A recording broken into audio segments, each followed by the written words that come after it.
Bonjour tout le monde, salut José. Salut Frédéric.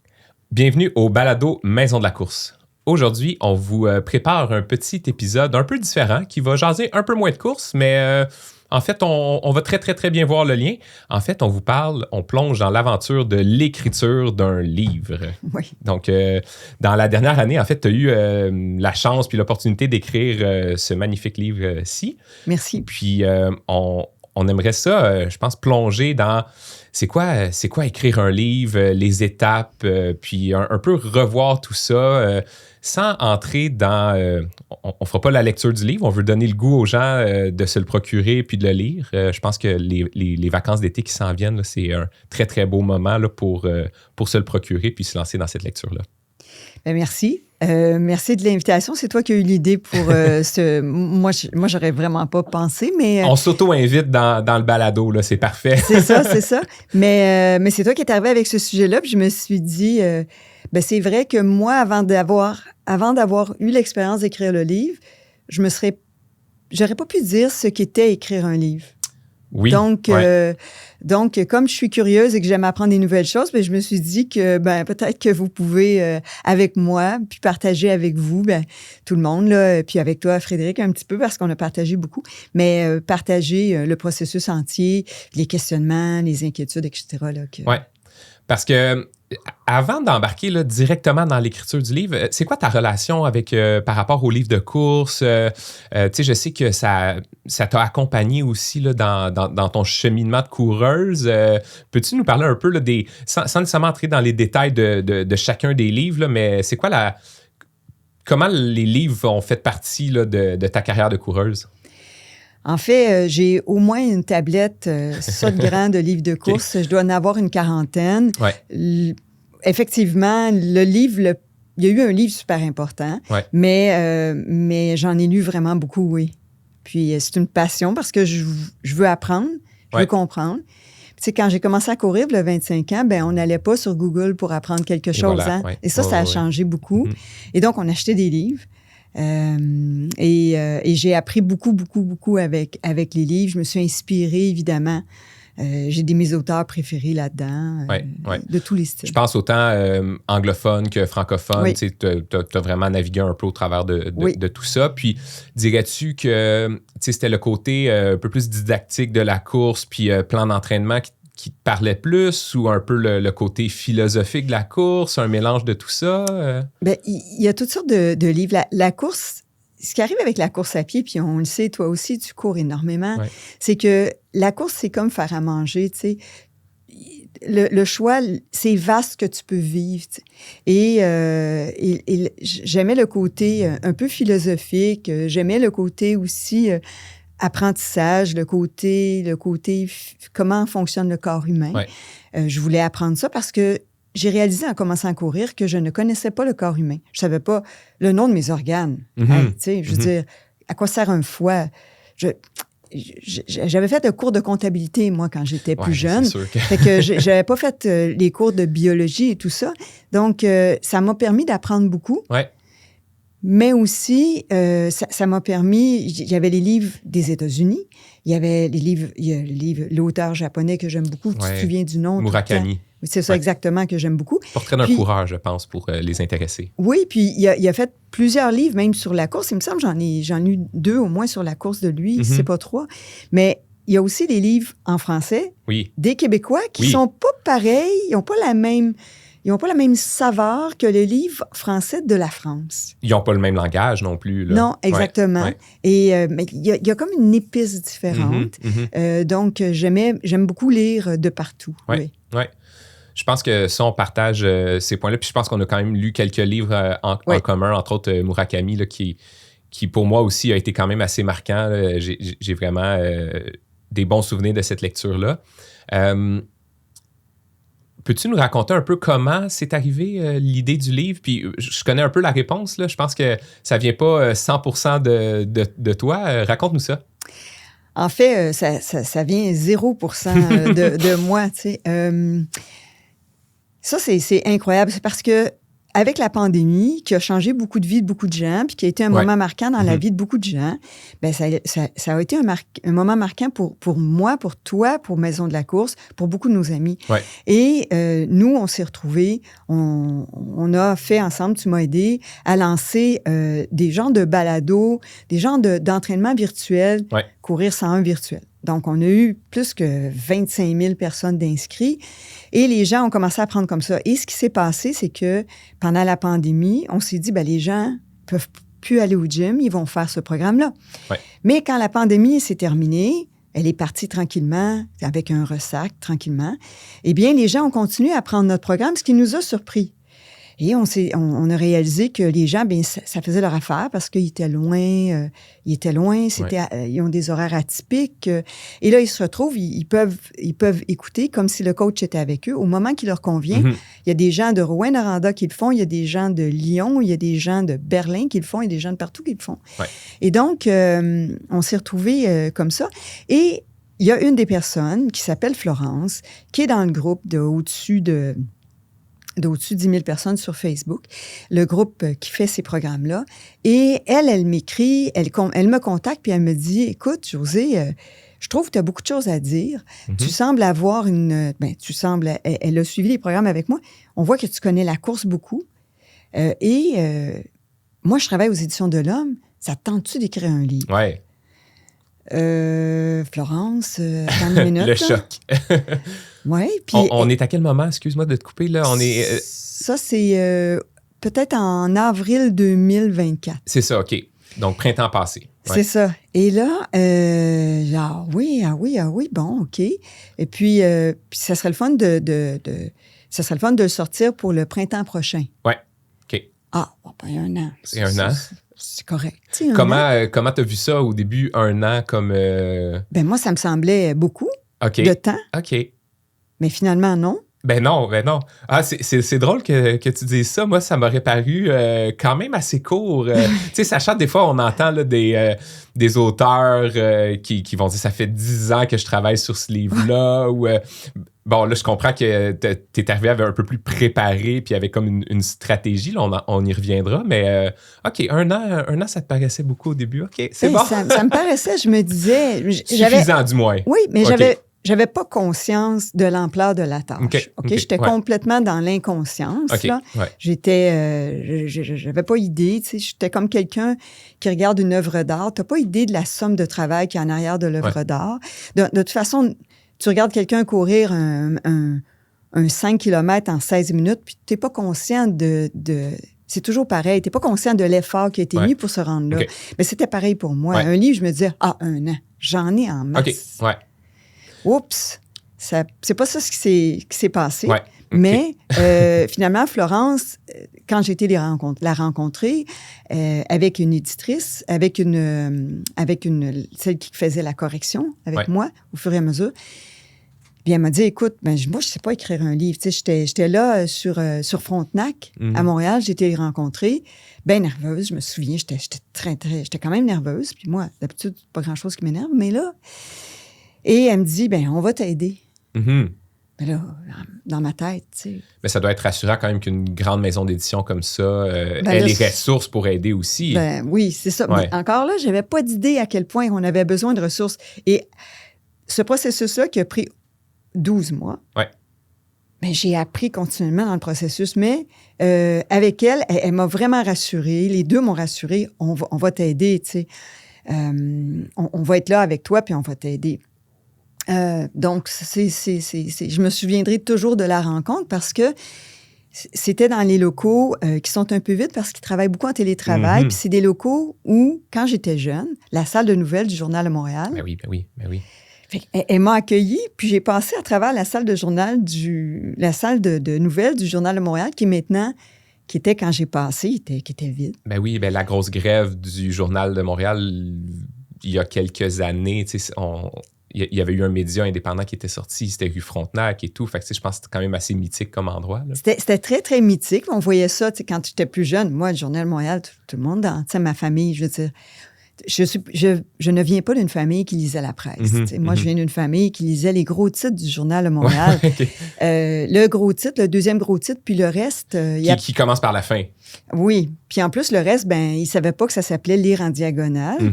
Mais, c'était un peu comme ça. Donc, j'ai passé à travers la... Puis là, je me suis assise avec elle, puis il y avait des livres en arrière de moi, puis c'est tous des livres qu'elle avait édités.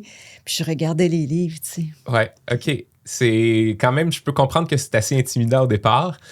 Donc là, on est première ou deuxième rencontre, je sais pas. Puis, à quel moment la forme a pris... s'est concrétisée, si on veut, parce que, en fait, le livre s'appelle « Courir ». En sous-titre, 101 chroniques, trucs et récits. Je pense qu'au début, ça a été un peu flottant, puis ça s'est précisé vers les 101 vignettes ou chroniques. Oui. Ça a été le plus difficile, je dirais. Okay. Parce que au début, et ça va me rester vraiment toute ma vie. Au début, je me suis dit... En fait, Florence disait... Tu as un beau sens de l'humour parce qu'elle m'entendait dans les entraînements. Puis j'ai fait sourire parce que à la course, il faut s'amuser. Je leur raconte toutes sortes de petites niaiseries. Elle dit, tu as plein de choses à dire, tu as un beau sens de l'humour, tu as une belle façon de raconter les choses. Tu vas pouvoir faire un livre sur la course. Ah ben oui. Fait que là, moi, dans ma tête, je faisais un guide. Ben, un guide, tu sais, je faisais un guide pour les gens qui débutent la course, mais avec humour. Oui. Sauf que de mettre de l'humour dans quelque chose... Attends une minute, là, ça a l'air facile. Mais quand on se retrouve pour écrire, oh non, c'est pas facile. C'est même presque impossible. Tu te dis, mais comment je vais faire ça? J'ai commencé à écrire. Et là, évidemment, j'écrivais. Et là, je me disais, à un moment donné, je me suis dit, mais là, je suis en train d'écrire un guide sur la course à pied. Mais c'est parce que des guides sur la course à pied, il y en a des milliers. Ouais. J'en ai dans ma bibliothèque. Et là, je suis partie. Et là, j'ai vraiment vécu une crise de l'adolescence. Tu sais, une adolescent, là, tu sais pas ce que tu vas faire. Tu sais ce que tu aimerais faire. Tu as une idée de ce que tu veux pas faire. Tu veux pas faire comme tes parents, tes grands-parents. Tu veux faire quelque chose qui t'appartient. Tu veux vivre ta vie à toi. Ben moi, je voulais faire un livre qui me ressemble. Mais je ne trouvais pas comment et lequel, tu sais. Et là, j'ai été chercher tous les livres dans ma bibliothèque. Je les ai tous sortis, je les ai tous étendus. Et là, je les regardais, puis je les prenais un par un, je les ouvrais, je les feuilletais, je les déposais. Je dis, OK, je veux pas en faire un comme ça, je veux pas en faire un comme ça. Et là, j'ai continué à écrire un petit peu, mais à un moment donné, je me souviens, et tu étais là. Je suis arrivée à la boutique, on travaillait ensemble cette journée-là, je t'ai dit, Fred, je suis en train d'écrire un livre plate. Oui, je me suis. OK? Et là, tu es habitué, tu me connais depuis longtemps, tu n'as sûrement pas été surpris. Je ne sais pas si tu as été surpris. Mais j'étais en train d'écrire un livre plate. Il va être plate, Fred. Non, mais tu sais, ça se peut pas. Je peux pas écrire un livre plate. Mettons que j'écris le premier livre, puis il est plate. Puis là, dans le deuxième, j'apprends, puis j'en écris un mieux. Bien, le premier va toujours rester le premier. Tu peux pas, oui, c'est ça. Ouais. Tu peux pas le renier, là. Tu peux pas le renier, tu peux pas le refaire. C'est fini, il est écrit, il n'y a rien à faire. Et là, vraiment, j'en dormais pas. Ouais. Fait que ça a été quelque chose. Là. Puis, j'ai le souvenir qu'à ce moment-là aussi, tu sais, déjà, comme ça commençait à... Tu commençais à avoir l'idée un peu de raconter certaines anecdotes, des anecdotes de course. Puis, je me souviens que pour moi, ça, c'était vraiment une avenue là, qui était intéressante parce que, on l'avait vu un peu avec... tu avais écrit des articles de blog... parce qu'on parlait au début, là, plusieurs années, c'était les livres. Après ça, il y a eu beaucoup les blogs. Puis sur Internet, ça a été comme ça beaucoup. Puis ça, je pense que tu t'es beaucoup amusé à écrire des articles par le passé. Oui. Puis ça fonctionnait bien aussi. Puis c'était souvent relié à des anecdotes de course. Fait que pour moi, je voyais vraiment quand même un lien naturel de ce côté-là. Là. Oui. Mais là, en même temps, ben, it's not just about me, tu sais. Ouais, OK.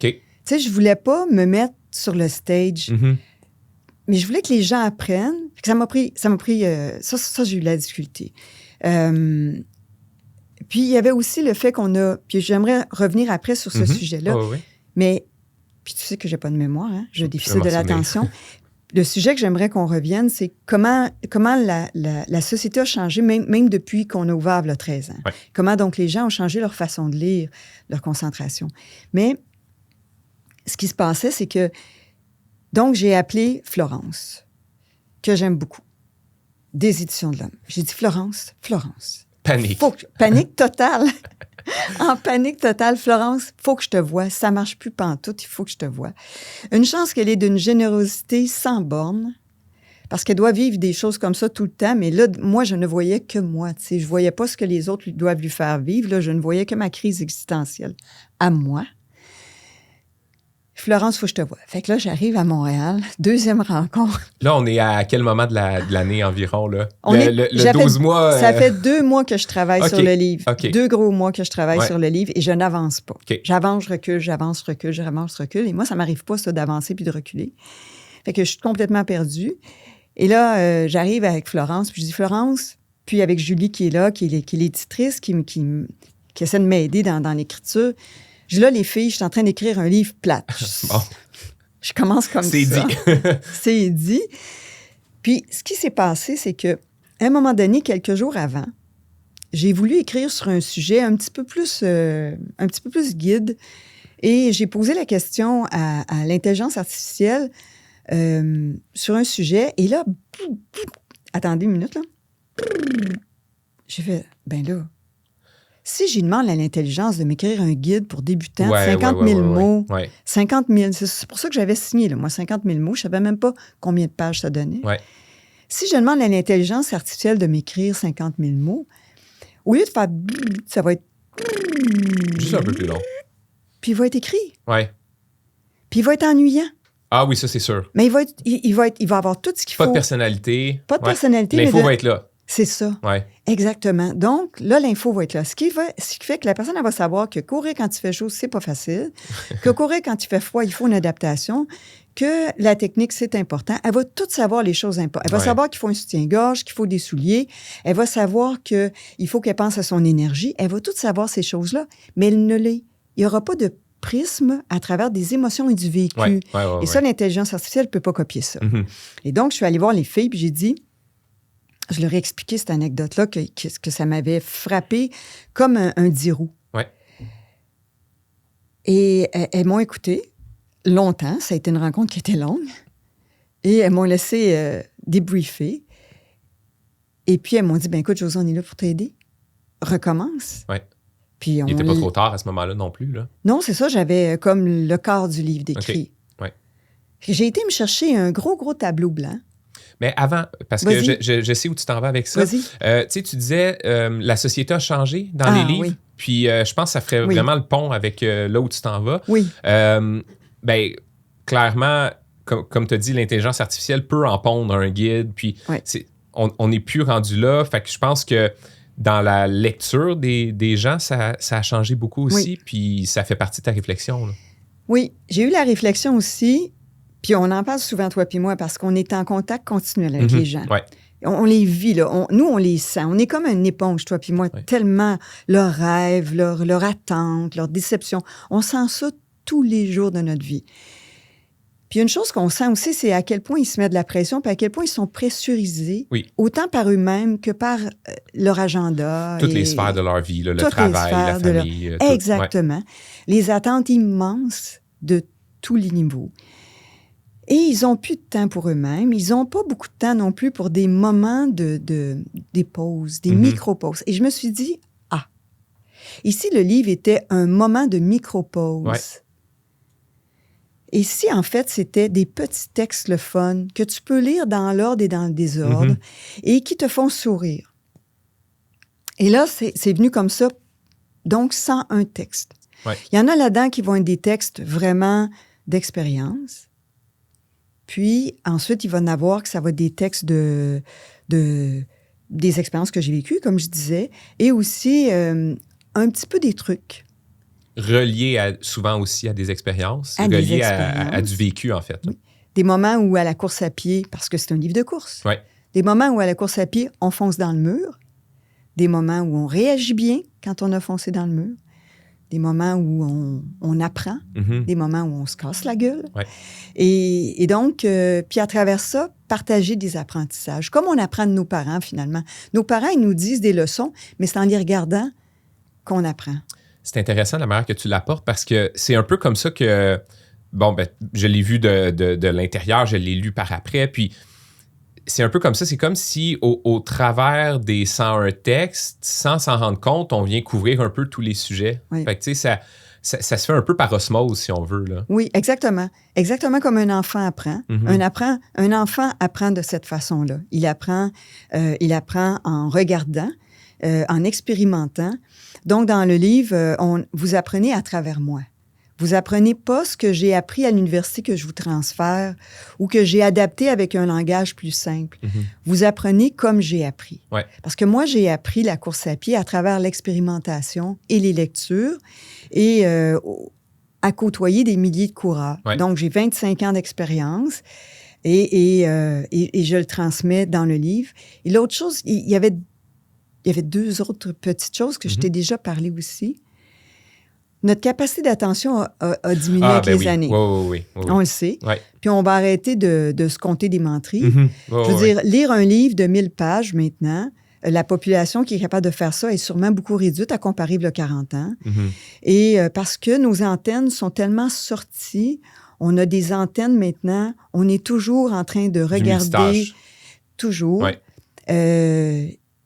Et on ne peut pas se mentir. Puis on ne peut pas non plus se culpabiliser avec ça. J'ai plus de capacité d'attention. Ben oui, mais c'est comme ça maintenant.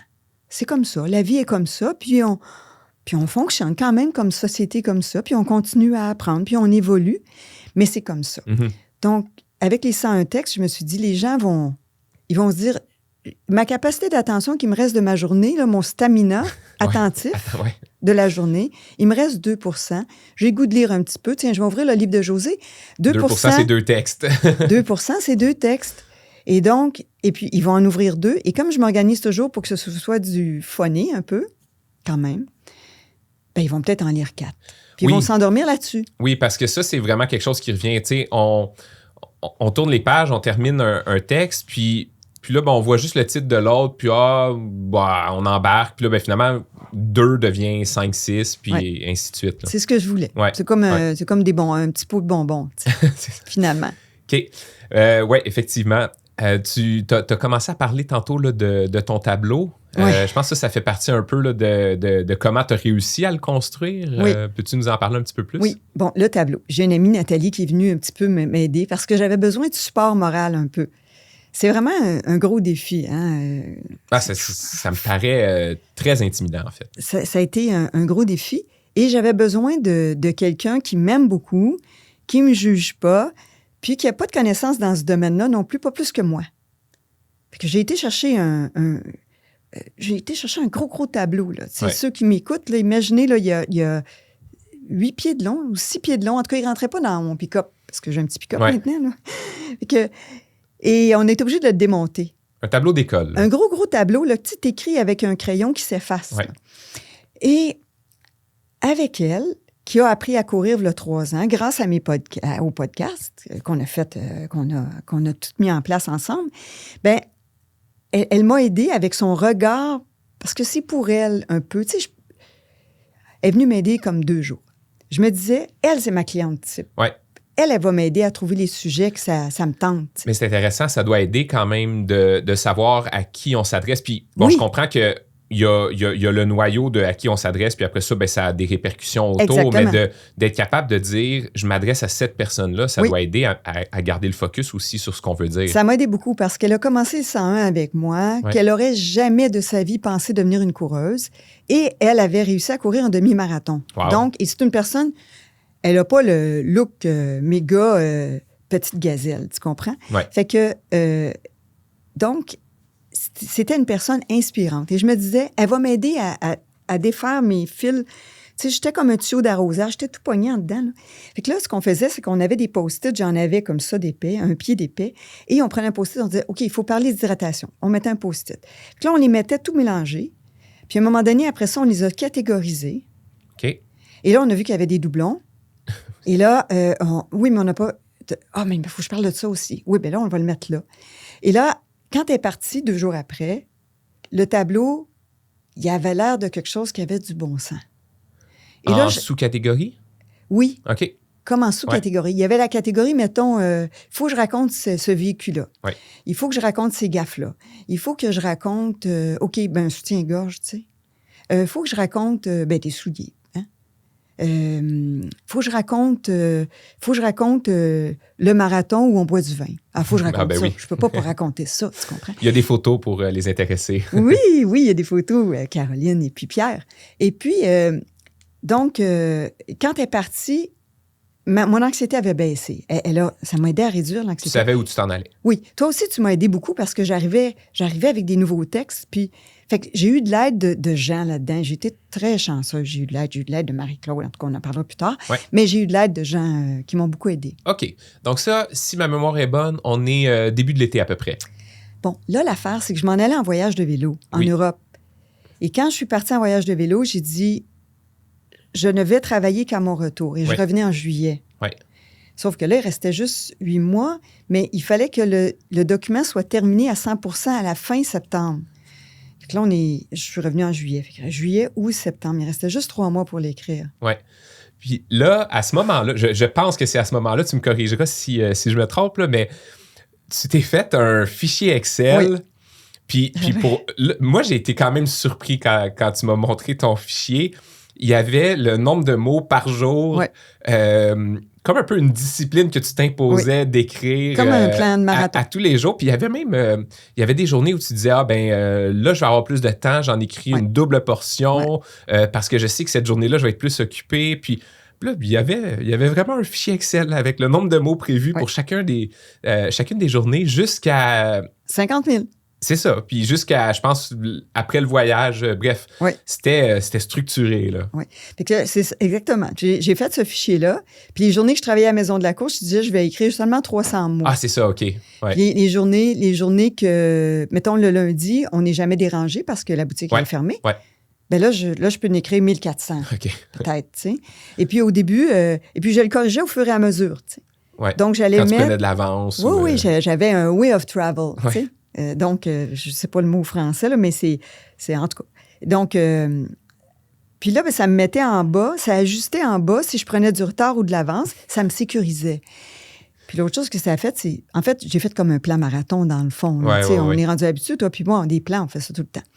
Donc, j'ai embarqué là-dedans. Puis ça m'a aidé beaucoup à faire le suivi. Mais j'écrivais comme les gens vont le lire. C'est-à-dire qu'une journée... J'écrivais pas chapitre par chapitre parce que, tu sais, il y a un chapitre qui s'appelle, mettons, des conseils. Je sais pas trop. Des fois, j'ai des plans de mémoire, là, mais il y a des blocs, mais j'écrivais pas par bloc. Si aujourd'hui, j'avais le goût d'écrire, je partais courir, là, le matin, je faisais mon entraînement. Puis là, j'avais acheté un tout petit enregistreur qui est gros comme un carton d'allumettes dans le temps. Tu sais, des cartons d'allumettes, nos grands-parents avaient. Tes grands-parents, toi, moi, c'était mes parents. Et je le clippais ici. Et puis, je courais, puis là, il part automatique quand tu enregistres. Puis là, je courais, je disais, ah oui, là, il faut que je parle de ça. Et là, je m'entraînais pour le Petit Train du Nord, le marathon du Petit Train. Donc, je faisais au moins 7 heures de course par semaine. Et donc, quand je courais, là, je commençais à penser à un sujet. Je disais, mais je vais l'aborder de cette façon-là, le sujet. Là, je parlais dedans pendant que je courais. J'arrêtais sur le bord du lac, puis là, je racontais, je disais, le monde, ils vont dire, elle est folle, la part du sol. Mais bon. Et là, je revenais, j'écoutais ça, puis là, je partais sur un texte. Fait que je l'ai écrit vraiment dans l'ordre et dans le désordre, comme les gens peuvent s'amuser à le lire. Puis, au travers de ça, la course t'a aidé à écrire sur la course. Oui. Fait que, c'est intéressant de voir que... 100%. Ouais. Mais je pense que pour un travail créatif, il n'y a rien de mieux que de courir dans la vie. Rien de mieux. Tu sais, plus jeune, j'ai déjà écrit un travail de philosophie en fumant un petit peu d'herbe. Tu sais, là, il y avait de l'herbe. C'est rendu légal. De la Jamaïque dans le temps. Et j'avais écrit un travail de philosophie, puis j'avais eu une note extraordinaire. Ça a été ma meilleure note au cégep. Ça a été la meilleure note que j'ai jamais eue. J'avais pris un demi toute seule. Puis, je m'étais mis à écrire. Là. Je vivais dans mon petit 2,5, puis j'avais écrit parce que j'étais déjà en appartement à 17 ans. Et, mais la course, ça fait la même chose. Ça ouvre l'esprit. L'endorphine, la dopamine, c'est de la drogue qui sont fortes, qui sont bonnes pour notre corps. Et on revient, puis on est tellement éveillé. Là, ah oui, let's go, il faut que j'écrive. Là, j'avais hâte d'écrire. Des fois, je m'installais, je commençais à écrire, j'étais toute plein de sel, là, comme c'était l'été. Je commençais à écrire. Puis là 3 heures après, là, j'étais là, j'étais encore plein de sel. Ouais. Parce que j'avais été m'asseoir tout de suite devant l'ordi, tu comprends? Ouais. Ça m'a aidé. Fait qu'un plan comme un plan de marathon, mais à la différence que tu pouvais prendre de l'avance, tu sais, versus un plan de marathon. On peut pas faire 2 semaines dans une. Si on est bien motivé, c'est peut-être pas une bonne idée. Exactement. Et là, au fur et à mesure, Julie, qui était mon éditrice, elle recevait les textes, puis elle les retravaillait. Évidemment, ça demande beaucoup d'humilité. Mm-hmm. Parce que là, au début, la première fois que je les ai vus, ils m'ont dit « Toi, t'écris bien. » Non, mais c'est pas vrai pantoute, là, finalement. Il a fallu que je corrige plein de défauts que j'avais. Puis Julie me l'avait dit quand même, elle a du caractère. Elle m'avait dit, au début, on va corriger, on va travailler fort au début, tu vas voir, c'est vraiment difficile au début parce qu'on va corriger beaucoup de tes défauts. Oui. Quand tu dis défauts, juste pour être plus précise, c'est les mots que tu utilises des patterns que tu utilises qui sont pas des... Exactement. Oui. Exactement. Des mots que tu utilises trop souvent, des anglicismes, parce qu'on en a beaucoup, évidemment. Ouais. Et aussi, tu sais, souvent, tu es pressé de dire quelque chose, puis ta construction de phrase n'est pas dans le bon ordre. Il faudrait que tu as tendance à dire la conclusion au début, donc remettre ça de l'autre façon. En tout cas. Je comprends. Donc, j'ai appris beaucoup. J'ai résisté un peu. C'est normal. J'étais dans l'adolescence. Ça prend un équilibre entre les deux. Oui, c'est ça. Elle était quand même pas mal patiente parce que je résistais. Mais, tu sais, souvent, je considère que les gens qui apprennent à courir sont dans l'adolescence. À un moment donné, tu sais, toi, Fred, t'enseignes la course aussi, tu coaches. Il y a un moment où ils sont dans l'adolescence, ils résistent beaucoup. Moi, j'ai eu ma période adolescente quand j'ai écrit. Mais j'imagine aussi que par la force des choses, si je me replace à ma période à l'université, plus t'écris, mieux ça va pour écrire, puis ça déboule un peu. Tu sais, c'est un muscle qui se travaille, là. C'est comme nos muscles. Ouais. Exactement. Et puis c'est ce qu'elle m'avait dit. Elle m'avait dit au début, tu vas voir, c'est difficile, puis à un moment donné, je vais moins t'écrire. Écoute, au début, quand elle me retournait un texte, moi, je l'avais trouvé bon. J'ai envoyé, il revenait, il y avait plein de notes sur le côté. Oui, je me souviens, oui. Puis c'est un bon système quand même, là, parce qu'en temps réel, tu sais, les modifications se font, tu sais, avec la technologie maintenant. Mais oui, c'est vrai, il y avait des notes un peu partout, puis des fois, des petites notes, ça, je comprends pas. Puis là, mais là, pourtant c'est clair. Oui, et c'est ça. Puis, Fred, tu m'as aidé beaucoup. Tu sais, j'arrivais à la boutique, puis on se rencontrait un petit peu plus tôt que l'ouverture. Puis là, je disais, mais Fred, là, elle m'écrit qu'elle comprend pas. Mais il me semble que c'est clair. Puis là, tu disais, pas tant, là. C'est pour ajouter c'est des clair mots. pour nous, mais là, il faut se replacer à qui t'écris. Puis, c'est ça. Puis de ce point de vue-là, c'est peut-être un peu moins évident. C'est ça. Fait que donc, tu m'as aidé aussi à relativiser certaines choses et puis à voir ça d'un autre œil. Donc, j'ai vraiment appris beaucoup. Puis à la fin, oui, c'était plus facile. Oui. Le voyage de vélo, comment ça a été de prendre une pause comme ça? C'était anxiogène, ça faisait du bien, un mélange de tout ça, selon les journées? J'ai été chanceuse parce que dans le groupe avec qui j'étais, je leur avais dit, on était 22, ma co-chambreuse, parce qu'on avait un petit motorhome, là, on avait chacun un petit motorhome avec 3 chambres, puis on avait une chambre pour nos vélos, puis une chambre chaque. Puis elle le savait ce que je vivais. Elisabeth est super fine, puis elle savait que je vivais un moment de stress, mais que je voulais pas en parler là-bas, puis je voulais pas y penser, puis je voulais pas assez d'écrire non plus. Donc, la gang le savait, et il n'y a pas une fois qu'ils ont embarqué pour m'en parler. On a fait comme si ce projet-là était complètement sur pause. Il existe, c'est pas tabou, mais c'est pas un sujet de discussion. Non, c'est ça. Puis ça m'a fait du bien quand même. Okay. Quand je suis revenue, j'étais reposée. Oui. Prête à attaquer. À ce moment-là, il y avait quoi, le 2/3 d'écrit environ? Non, parce que pendant le voyage, quand j'ai tout scrappé le livre avant de partir en voyage. Oui. Puis 2 semaines avant, j'ai dit, je ne peux pas commencer à l'écrire avant de partir. Parce que je vais être trop anxieuse. Je vais vivre trop d'anxiété pendant le voyage. Je vais vouloir le continuer. Oui. Le plan était fait, mais pas plus. C'est ça, exactement. Okay. Je suis partie. Quand je suis revenue au mois de juillet, il ne fallait pas que je niaise parce qu'il restait juillet ou septembre seulement. Parce qu'octobre et novembre, ça, c'est les moments de révision finale qui sont très longs. Il y a je ne sais pas combien de révisions. Ouais. Il y a plein de monde qui passe là-dessus. Puis après ça, c'est tout le visuel. Et les textes, on les met dans quel ordre? Ça, c'est 2 semaines de travail. Oui. Puis après ça, le titre de chacun des textes. Ah ben là, on en parle. Ouais. Ça finit plus. Ils ont tous des titres provisoires. Puis je voulais mettre un petit quelque chose parce que M. Foglia m'a permis de... C'est grâce à Foglia, moi, si je cours. C'est grâce à lui, vous allez l'apprendre. Vous allez lire le livre. Bon. Ben, moi, il fallait communiquer avec la presse. Mais les Éditions de l'Homme, c'est le Journal de Montréal. Fait que là, c'était compliqué. Puis là, moi, je voulais mettre des citations que j'aime. Mm-hmm. Ben là, il fallait... Si ça venait de Churchill, il fallait trouver la vraie citation. La vraie mot. référence. Ah, mon Dieu, c'était compliqué. Ouais. Il y avait beaucoup de travail. Il fallait que ce soit complètement terminé à la fin de l'automne pour que ce soit imprimé en janvier-février pour sortie en mars. OK. Là, ça va vite un petit peu, là, ces mois-là. Donc, si on se rapporte, après le voyage de vélo, le plan est fait, l'écriture commence. Là, ça va bon train, là, si ma mémoire est bonne. Tu es satisfait du rythme que tu as. Puis, début septembre, c'est terminé. Début septembre, c'est terminé. J'ai eu quelqu'un aussi qui est venu m'aider un petit peu. Marie-Claude est venue. Encore, c'est une personne que j'ai connue grâce aux courses virtuelles. Sa mère était prof de français, puis elle a une façon là, de lire. Puis comme elle connaît beaucoup la communauté de course et tout aussi, elle aussi, elle m'a aidée. Que j'avais Julie qui m'aidait, puis j'avais... qui était des Éditions de l'Homme, puis il y avait Marie-France, Marie-Claude, avec qui je repassais des choses. Donc, c'est ça. Qui a quand même aussi une expertise dans ce domaine-là. Oui, c'est parce qu'elle travaille dans le cinéma, puis dans la télé, puis dans les médias depuis toute sa vie. Mm-hmm. Son mari aussi est dans ce domaine-là. Toute sa gang d'amis, c'est du monde de médias. C'est des créatifs.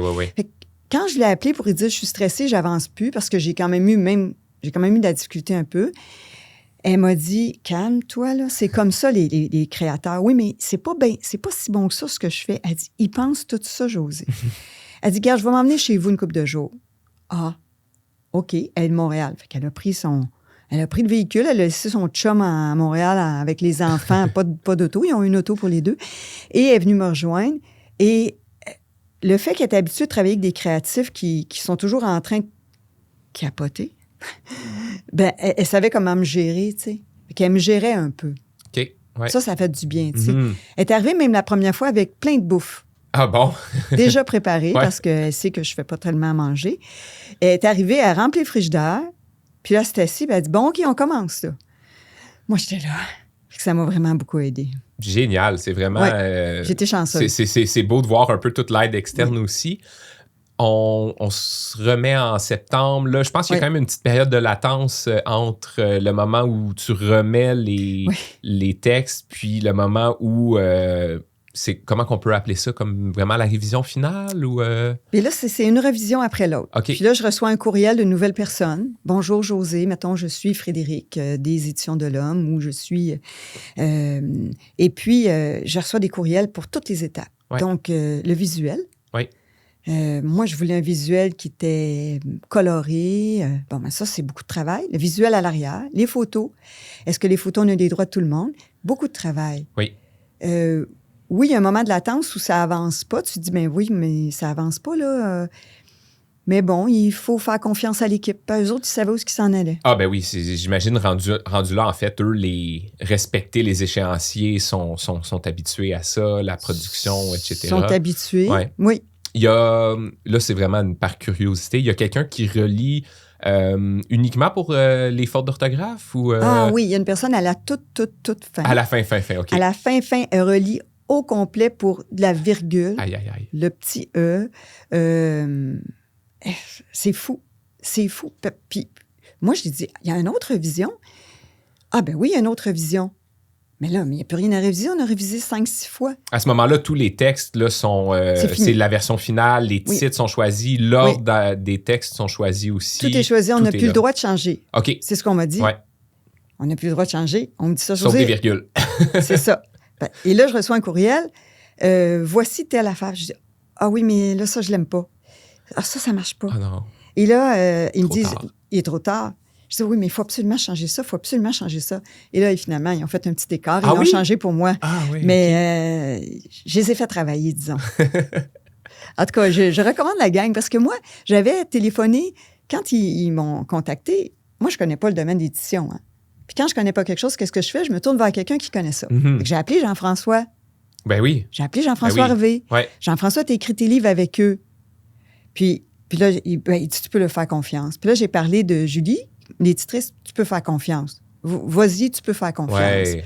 Fait que ça m'a rassuré beaucoup. T'sais. Ben oui, ben oui. Oh oui, puis tu sais, lui aussi, il a des belles expériences d'écriture de livres, oui. puis c'est des livres aussi qui ont été très, très populaires, en fait, puis qui ont fait partie de moi, de mon apprentissage au début. Fait que c'est vrai que c'est le fun de voir ça après ces années-là, que ça... Jean-François, tu le connais depuis longtemps, puis là, ben, c'était à ton tour. Puis oui, je l'ai connu. C'était mon prof à l'école d'ostéopathie. Ouais. Donc, je le connais depuis... fait 20 ans maintenant, tu sais. Et puis, je me souviens, j'étais au volant quand il m'a rappelé. Puis Lionel était à côté de moi. Puis là, évidemment, c'est le fun. J'ai juste pesé ce petit bouton. Puis pendant que j'étais au volant, on a parlé 20 minutes. Là. Mm-hmm. Ça m'a vraiment rassurée. Puis j'ai eu beaucoup d'aide. Tu sais, toi aussi, tu m'as aidé. Tout le monde m'a aidé. C'est fou. Ah, c'est beau. C'est le fun de voir ça. Puis ça permet de mesurer l'ampleur aussi de ce que ça représente, l'écriture d'un livre. J'aimerais qu'on parle un petit peu... La mise en page est un peu différente de ce qu'on peut voir, c'est-à-dire avec les titres de couleurs et tout. Je pense que c'était voulu quand même là, d'avoir quelque chose qui était un peu punché, puis qui respirait un peu. Là. Je voulais que ça respire la joie de vivre, un peu comme la course à pied. Tu sais, la course à pied, c'est pas un guide. Je voulais pas faire un livre d'anatomie. Ouais. C'est pas un guide pour... Il y en a des guides. Mm-hmm. Moi, je voulais que ce soit un livre inspirationnel que tu ouvres et qui est joyeux. T'as le goût de lire. Il est attirant. Un peu comme un bonbon, il est attirant. Ouais, c'est ce que j'avais le goût. Un livre qu'on laisse sur soit la table à café ou quelque chose, puis que les invités arrivent, puis ils ouvrent, puis là, ben, sans s'en rendre compte, là, sont en plein milieu, puis là, ben, ils commencent à lire. Oui, ils peuvent lire 2-3 textes, puis tu peux l'amener avec toi, puis tu as besoin d'attendre chez le médecin. Bien, tu l'ouvres, puis ça peut être le fun, ou tu le mets sur ta table de chevet. Parce que l'année passée, puis ça m'a aidé aussi dans l'écriture du livre. Tantôt, j'écoutais un podcast avec Jeannette Bertrand. Ouais. Et elle disait, moi, je prends des phrases de tout le monde. Et je me disais, hey, je suis pareil, moi, je prends des phrases puis des conseils de tout le monde. Et j'avais, l'année passée, pendant l'écriture, un petit peu avant l'écriture du livre, j'avais lu que quand on s'endort le soir, c'est bon de s'endormir avec quelque chose. La dernière chose qu'on va lire ou qu'on va entendre ou qu'on va écouter, si c'est du négatif, ça va nous rester dans la nuit. Ouais. Ça va colorer. On le cristallise, en fait. Exactement. Ouais. C'est exactement ça. On le cristallise et ça colore notre nuit sans s'en rendre compte. Et donc là, je me disais, s'ils lisent le livre là, le soir sur leur table de chevet, j'aimerais ça que quand ils finissent un texte, ça les aide à passer une nuit douce et belle. Tu sais. Donc, c'était ça un petit peu, là. La préface est signée de Patrice Godin. Oui. Peux-tu nous raconter un petit peu comment ça s'est passé? Parce que Patrice, on connaît Patrice depuis un moment déjà, puis il a écrit plusieurs livres, puis on connaît un peu aussi sa routine d'écriture. Il écrit très, très tôt le matin. Oui. Lui aussi a écrit beaucoup sur la course, puis ça a été très, très inspirant pour la communauté du Québec de course à pied. C'est quand même des livres qui ont traversé les années aussi. Ah, ben oui. C'est une belle chance quand même d'avoir Patrice qui signe la préface. Oui, bien moi, oui, c'est une très belle chance, puis je vais le remercier pour toujours. En fait, Territoire inconnu, qui est son premier livre, moi, je l'ai lu 3 fois. Mm-hmm. Pourquoi? Parce que Territoire inconnu, c'est un livre que tu lis, mettons, tu viens de faire ton premier 10 km à vie, tu le lis, tu es une personne qui vient de réussir 10 km. Tu le relis 2 ans plus tard, tu viens de faire ton premier demi-marathon, c'est plus la même personne qui le lit. Ah, tellement, ouais. Et je l'adore, le livre, à cause de ça, parce que... Puis si tu le relis après avoir fait un marathon, là, il y a encore plus de valeur. De saveur. Puis c'est un livre, je trouve que c'est très, très rare. Je pense que je lis quand même beaucoup dans la vie. Puis c'est un livre on a des sens qui s'éveillent, on a les odeurs, il nous parle de la musique qu'il écoute dans certains contextes, la pluie, etc. Oui. Je trouve que c'est un livre tactile. Tu sais, on a plusieurs souvenirs qui nous reviennent en tête. Puis comme tu dis, au travers de ces expériences dans le livre, on est capable de rattacher nos expériences à nous. Puis c'est... Puis le titre. Oui. Mon Dieu, territoires inconnus de nos vies, de ce qu'on explore, etc. Puis de où on se rend. Tu sais, quand toi, tu as fait un 100 000, là, hein, c'est un territoire inconnu. Ah ben oui, oui. Fait que c'est ça qu'il raconte aussi. Puis en même temps, il valorise le fait d'aller dans des territoires inconnus. Le fait de l'avoir mis sur la première page, c'est comme s'il disait aux gens, c'est comme si c'était une invitation. Regardez, là, allez-y donc dans les territoires inconnus. Arrêtez d'avoir peur. Allez-y, vous allez apprendre. Tu sais? Bon, mais si vous n'aviez pas compris, on vous recommande fortement cette lecture. Oui, il se lit très bien. Oui. Donc, tout est final. On est à la fin de l'automne. La prochaine étape, c'est l'impression. Oui. Bien, ça se passe sans qu'on s'en rende compte. Ils disent que ça va être imprimé comme en janvier. Et puis, là, ils nous envoient des dates et tout avance tranquillement, pas vite. Évidemment, il y a eu une étape avant qui était le design, qui, ça, était beaucoup plus long que ce que je pensais. Je ne m'attendais pas à ça. Et ensuite, l'impression. Et puis, ensuite, ils disent, ben, on est prêt à vous envoyer les boîtes parce qu'à la Maison de la course, on en a commandé beaucoup, évidemment. Et voilà. Puis, la date du lancement, c'était le 26 mars. Oui. Et c'est ça. Mais moi, rendu là, j'étais reposée. Ben oui. Oui. Puis, rendu là, il n'y a plus rien à faire à part célébrer. Donc, là, c'est ce qui nous amène justement aux soirées de lancement.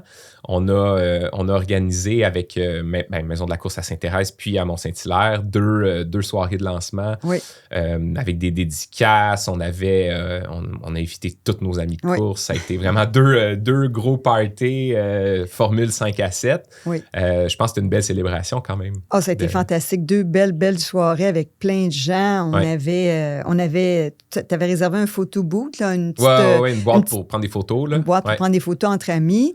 Et puis, on avait fait un visuel qui prenait la photo avec le livre, puis il y avait leur livre dans les mains. Puis, en tout cas, ça a été une vraie fête. Mm-hmm. Ça a été fun. Puis ensuite, je suis allée au Salon du livre à Québec. Oui. Et on m'a dit, t'as pas à t'inquiéter, on s'occupe de tout. Ouais. OK, parfait. Fait que je suis arrivée là-bas et c'était vraiment le fun. C'est quand même, c'est ça l'avantage aussi d'être avec une belle maison d'édition comme ça, c'est que le livre a une vie après aussi, puis il t'aide à le faire vivre avec les salons du livre, avec les entrevues radio aussi qu'il y a eu. Mais là, tu n'es pas au courant, mais avant-hier, j'ai eu une invitation pour aller au Salon du livre de Sherbrooke. Oh, wow, OK. Sauf que là, ça, c'est la fin de semaine du 15 octobre. Mais ça... J'ai fait, ça s'invente pas, hein? Puis elle s'appelle Frédéric, celle qui s'occupe de moi. Parce que maintenant, j'ai une attachée de presse. Ça, quand quand il m'a annoncé ça, tu vas avoir une attachée de presse. Il m'avait annoncé ça, il y a une couple de mois. J'ai fait, mon Dieu, eh bien. Et puis là, elle m'écrit, mais j'ai dit, mais on peut pas, c'est l'ouverture de Bromont, le même week-end. Ouais, c'est... Impossible. Je suis capable de squeezer des fois, mais là, c'est pas possible. Non. Et donc, et voilà. Mais oui, le salon, ça a été le fun. Mais il y en aura d'autres. Là. Je pense qu'il y a déjà le Salon du livre de Montréal qui est réservé. Ça, c'est déjà réservé. Ça va être au mois de novembre. Oui, OK. Bon. Une meilleure date un peu. Oui, c'est ça, exactement. Qu'est-ce qu'on peut souhaiter? En fait, moi, ce livre-là, j'ai toujours dit, c'est un livre qui va accompagner les coureurs longtemps, puis c'est un livre qui va avoir plusieurs vies. Il y a eu sa vie au lancement. Je pense qu'à l'automne, il va y avoir une autre vie aussi avec la rentrée, avec les cadeaux de Noël. Oui. C'est des livres que les gens vont vouloir offrir. Oui. Comment tu vois la vie du livre pour les prochains mois, les prochaines années? Bien, j'aimerais que les gens, si quelqu'un connaît quelqu'un qui commence la course, donnez-lui ce livre-là. Sérieux, je ne veux pas me vanter. Je veux juste dire que je l'ai écrit pour des gens qui courent déjà, évidemment, pour des gens qui ont déjà couru et qui, pour toutes sortes de raisons arrêtées, ont besoin d'un petit pep. Mm-hmm. Une bougie d'allumage. Hein? Les bougies, on connaît ça. Ça sert à allumer. Bien, ça peut réallumer une passion. C'est le livre parfait. C'est un livre parfait à donner à quelqu'un qui débute la course pour réaliser que courir, ce n'est... À la course, rien ne sert d'être pressé. Oui. Et ce livre-là explique aux gens, arrêtez de vouloir courir tout le temps vite. Arrêtez de vouloir vous améliorer vite. C'est un livre pour apprendre à courir dans la joie. Apprendre à courir dans un état d'esprit qui fait du bien et non pas dans un état d'esprit anxiogène. C'est dans le but que la course reste le fun pour plusieurs années, puis que la course reste dans la vie des gens pour longtemps. Oui. Là. Fait que si, mettons, là, puis il y a des gens qui l'ont offert à leurs enfants, qui ont commencé à courir, qui ont 16 puis 17 ans, qui sont au cégep et tout ça, à l'université. Puis ça, je trouve ça le fun aussi parce que les 25 ans de course, ben, tu sais, si je peux les inspirer à s'inscrire à une course à Paris parce qu'ils vont aller étudier là-bas, ben, let's go, tu sais. Oui, voilà. C'est important, en fait, de savoir à qui ça s'adresse. Puis justement, ça n'a jamais été ton objectif d'écrire un livre pour optimiser les millisecondes sur un 5 km, puis optimiser la performance. C'est pas un livre pour les gens qui veulent aller aux Olympiques. Là. Non, pas du tout. C'est important, justement, de remettre le focus, puis de voir que ça peut s'adresser à beaucoup de gens. Là. Il y a une optimisation dans ce livre-là, c'est optimiser le bonheur, optimiser le plaisir, puis de courir dans la pérennité, de courir pour longtemps, d'apprendre à rendre la course dans notre vie, de l'intégrer dans notre vie, qu'elle en fasse partie pour longtemps, et non pas un feu de paille. Moi, j'aime pas les feux de paille. Puis ce livre-là va aider les gens à éviter le piège du coureur qui commence, qui ne parle que de ça à toute sa famille pendant 3 mois, puis que l'année d'après, quand sa famille le revoit au party de Noël, c'est autre chose. Puis tu cours dessus. « Oh non, là, je suis rendu... j'ai appris à peindre. » C'est d'autres choses. OK, ouais. Donc, voilà. Ben, merci d'avoir partagé un peu. Pour moi, c'était quelque chose de vraiment fascinant d'apprendre les coulisses de l'écriture d'un livre. Avant qu'on termine l'épisode, j'aimerais ça, si tu veux, que tu nous lises un extrait. J'ai sélectionné un extrait, puis oui, allons-y. Si tu veux, je vais juste retrouver Bien hâte de voir page. Qu'est-ce que tu vas... En fait, c'est une page orange. Fait que, vous allez voir quand vous allez vous procurer le livre. En fait, puis pour ceux et celles qui veulent se procurer le livre, disponible dans toutes les librairies. Ou à la Maison de la course. Ou à la Maison de la course, évidemment. Donc, si c'est pas à votre librairie, juste allez les voir, ils vont pouvoir vous le commander, c'est sûr. Donc, en fait, c'est cette page-ci, la page orange. On y va. En fait, c'est à la fin du livre, mais je pense que ça va quand même... donner le goût aux gens de le lire, puis ça résume bien l'essence du livre quand même. Bien, merci. Merci. Donc, ça s'appelle « Mes aventures ». Bon, ça commence comme ceci. Achète un petit cahier ligné comme on en avait quand on était enfant. Un jour, ta mémoire te jouera des tours, mais si c'est écrit, ce sera à toi pour toujours. J'ai commencé à écrire ce livre un peu comme un guide, pas serré à la taille, pas coincé.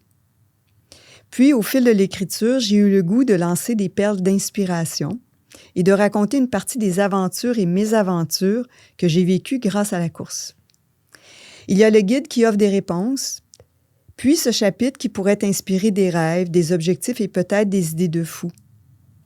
Ne te laisse pas freiner par ta douce ou intense folie, va au bout de celle-ci. C'est grâce à cette folie que tu construiras tes plus beaux souvenirs. C'est peut-être cliché de dire que l'on n'a qu'une seule vie et qu'il faut en profiter, mais c'est pareil, c'est ça pareil. Je suis peu orthodoxe dans ma vie, je fais mon chemin. Il est loin d'être en ligne droite, mais il est toujours enrichissant. J'apprends, j'avance, je vis au maximum. Ici, je partage avec toi mes péripéties.